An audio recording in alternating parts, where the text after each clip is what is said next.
అధికారం వెలగబెట్టిన ఈ 5 ఏళ్ల కాలంలో వైసీపీ నాయకులు కార్యకర్తలు అన్న పేరుతో తెగ విరుచుకు తిరిగిన దండుపాళెం బ్యాచ్ ఇప్పుడు భయంతో వణికిచ్చొస్తున్నారు.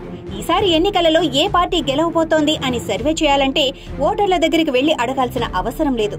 వైసీపీ దండుపాళెం బ్యాచ్ లో ఎవరినడిగినా వచ్చేది తెలుగుదేశమే, చచ్చేది మేమే అని ముక్త కంఠంతో చెబుతారు. ఈ జ్ఞానం పోలింగ్ ముగియగానే వీళ్ళకి కలిగింది. అందుకే వీళ్ళందరూ భయపడిపోతున్నారు. బీపీలు పెరిగిపోతున్నాయి, షుగర్లు కంట్రోల్ తప్పుతున్నాయి, కాళ్లు వణుకుతున్నాయి, లాగులు తడుస్తున్నాయి. రేపు టీడీపీ అధికారంలోకి వచ్చిన తర్వాత మా పరిస్థితి ఎలా ఉంటుందో అనుకుంటూ నిద్రలేని రాత్రులు గడుపుతున్నారు.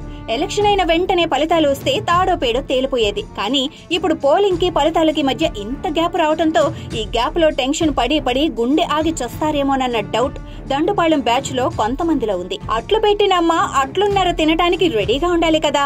వైసీపీ 5 ఏళ్ల హయాంలో చేయని దౌర్జన్యం లేదు, చేయని దుర్మార్గం లేదు.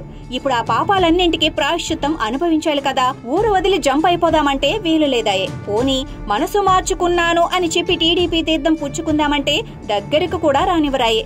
చేసుకున్న వాళ్ళకి చేసుకున్నంత మహదేవా అన్నట్లు వైసీపీ దండుపాళెం బ్యాచ్ తమ కర్మ ఫలాన్ని అనుభవించడం కోసం రోజులు లెక్క పెట్టుకుంటోంది.